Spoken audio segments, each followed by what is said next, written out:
into the department and then go become straight away to a probation officer. You couldn't even apply for that. So really? we have 3 different divisions in our department. We have an institutions division, which covers the juvenile hall, and it also covered our boys camp out in La Honda called Camp Linwood, which is now closed, and then our girls camp too, which I believe is now closed as well. And we have a juvenile division and we have adult division, but we're one department under one chief. Okay, Right. so the opportunity for us to move around from one end of the county, which is South San Francisco, to the other end of the county, which is East Palo Alto, was there if you really wanted to just learn and do a lot of different things in your career, which is what I did. I was going to say, Yeah, I oh take it yeah. you went all yeah, up and down. I did. I worked in the juvenile hall. I worked at camp. I worked in adult probation, juvenile probation. So I covered all of our divisions in our department.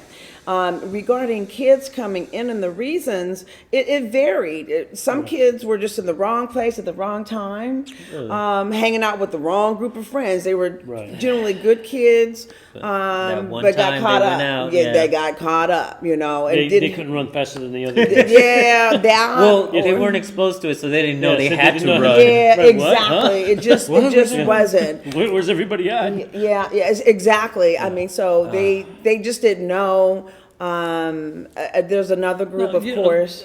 Sorry for interrupting, No, it's but okay. this is something that happened with that one kid that I was telling you about who got picked up. When the cops were trying to get information from me, and he would yell out, and it's a black kid, and he says, "I don't have to tell you my name because my mom said so." Yeah. Is that just something that is a real prevalent thing in that? I mean, because that just sounded crazy to me. That I don't have to give you my name. My mom. I'm like That might be his reality. Wow. And I think that is important not to stereotype that that's the case, Right. But in his reality, from where he's I don't know his background, but it's very possible that's what his mom said. I educate my kids differently. So Bruce and I, my husband, which we met at juvenile hall romance, right? We can talk about it now because they're no longer working together. HR, don't at her right now. They're both retired. We met and kept it very private until we got married 5 years later. Okay, so that's how good we were. But we Out of the blue, they just got married. Yeah, I know. It's like, yeah. You changed your name to what? Wait, doesn't he work over in the other division? I was Rhonda Moore, now I'm Rhonda Collins. And we will be married for 33 years this year. Awesome. So, Yay. yay. So we teach our children differently. We actually teach them about the law and what they're entitled to and how they should go about it if they're stopped by a police officer. The and questions isn't that crazy they that you ask. have to do that though? Well, you do, and I think all parents do. But Should anyway. as black parents, as brown parents, we There's a have to difference. have that talk. Right. It's a talk that we have to have with our children about how they should interact with law enforcement. Right. Because it's our reality too. They don't see me and say, "Oh yeah, she's a peace officer." As a probation officer, we have arrest, search, and seizure powers, so we're 832 certified. We're officers of the court because our chief, they're overseen by the court. So they have a primary court judge for the judge, and then they oversee the probation department. So we're officers of the court. So we have a lot of power, a lot of authority. Really? We have badges. Some of our officers are armed. We do Did you go through defensive the same tactics. basic training as PDs do? We have a different basic of training because we have to have degrees. We, unlike police officers, it's a professional crazy. series. So we have to have a degree to become a probation officer. You have to have a degree if you want to be a full-time staff in the juvenile hall. You can come in as a permanent part-time, but you're not a full-time employee without your degree, but you can't go further than that without at least a bachelor's degree. So is getting the degree included in the program, or do you have to do that outside of? Yeah, you have to have do it a on your degree when you apply. You have to have the degree. However, we do, again, there's a series in the juvenile hall in the institutions series where you can become a part-time or on-call staff, and you have to have at least 60 semester credits to even do that. Wow. But to go to a group supervisor, as we call them, 2 or 3, or senior institutional services manager, probation officer, probation services manager, director, all the way up, you have to have your degree. At least the bachelor's. bachelor's. Yeah, at least the bachelor's. Many of us went on to get I our would have never master's guessed any degree. of that. So Really? we have, yeah. So what is your Yeah. degree in? What My is your- degree was in criminal justice. Okay. Is in criminal justice. I have a minor in Spanish. Oh. And a minor in computer science because it was new then. Right, Yeah, you don't had ask to me now. learn Yeah, that. no, now. Now I'm glad I have kids because I'm like, help. Oh, the kids are Yeah, I'm like, IT, serious. IT. Yeah, no, I have 3 brilliant children, and I will call them and they will respond to my beck and call. But I'm yelling at the computer. I'm supposed to be smarter than you.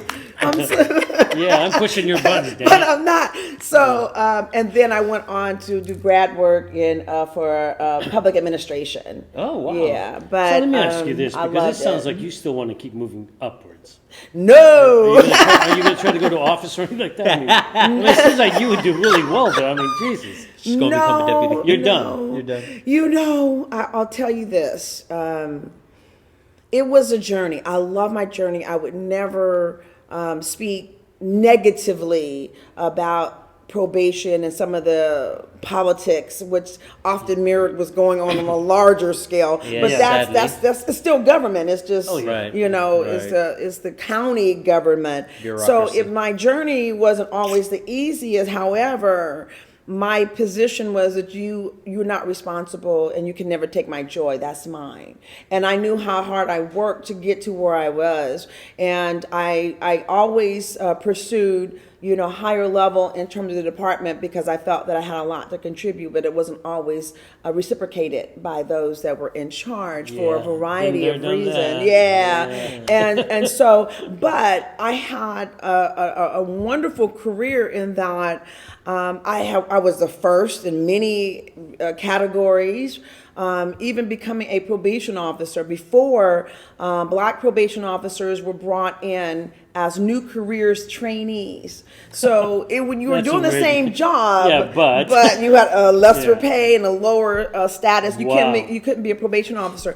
So in the 60s, they used that to bring blacks into the department as new careers trainees. And then when they got their quota, they used it to bring in Latinos, the Spanish speakers.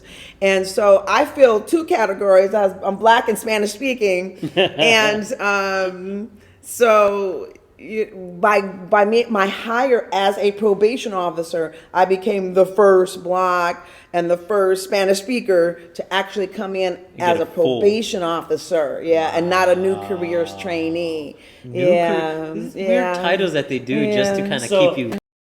This is funny. You said, right? I'm trying to do the math. Are you like 80 years old? No, not for me. And back in this, but I will happily say I will be 60 years old this year. Yeah, you and I are about to say that. You and Matt. Well, no, I just swear, because I I'm get hearing it. 60s and she's up in No, she was Yeah. referencing the Referencing culture. I, the when I culture, get that yeah. now, but I'm like, wait a minute, my head starts spinning. I'm like, No, you gotta no. be 80 years old, lady. Yeah, no, my mom great is for 80, though. Yeah, you look awesome for 80. Yeah, thank you. I'm 80. Yes. No, so it was a lot of firsts. I got a chance to help develop and implement like the electronic monitoring program. It was a new technology in law enforcement, Wow. and I got tasked to do that for our department, which was great. So I had a lot of things that I know that I personally contributed, and had a team of people working with me to bring all of these different programs to fruition. And my very last responsibility for the department was domestic violence. It was like domestic violence probation officer, certification of the programs Wow. that we use for domestic violence clients. Let's talk in the about court. let's talk about that a little bit, because domestic violence is something that we talk about in our rape prevention classes, and you Sadly, a big part of a lot of people's life. Yeah, I mean, Yeah, and there's a lot of unfortunately. women out there who Yeah. don't think that when the husband is abused that way, or that they can call rape on the husband. They have the right, yeah. Yeah, and That's that it's correct. his, because we're married, he's supposed to be able to do this, but it's not No true. means no. Right. So talk on that, because that's always been fascinating. Yeah. Whenever I was- people, whenever we tell that in our class, women don't believe it. It's Right. like, no, it's the reality. Yeah, Professional. The domestic violence is a real interesting in terms of offenses because often they're only charged as misdemeanor cases, and most misdemeanor cases that you might get in an adult setting and even in a juvenile court, you might get on probation and be on probation for 18 months on a misdemeanor offense, except for domestic violence, and because domestic violence covers all backgrounds, all socioeconomic groups. One of the most tragic cases that we had in San Mateo County was a husband who said my wife wouldn't want to live without me because he was sick, and he shot her and killed her, and then tried to kill himself, And failed. and in this big mansion in San Mateo County. And so, we have all of these real interesting intricacies. So people think, oh, it only happens in the poor Yeah. population Yeah, or the yeah, yeah. black or Domestic Latino. violence, No, yeah. it our case is Across the covered board. across the board. That's number one. And I want to also bring forward the fact that we have male victims. Men are Oh, yes. also victims of Yeah. domestic Honey, violence. that means you can't slap him in the leg. Tell her. So yeah, you Tell can't that be beating woman. on your You deserve it. husband either. Okay, just so you know, you cannot be beating on your wife or your husband or any type of your spouse or girlfriend, boyfriend. And I don't know, maybe you may not have access to this information, but I've actually heard that it's far more common for the males to receive or be the victims of domestic violence than it is for females. Has that been your case? Well, the stats show is women have the higher numbers.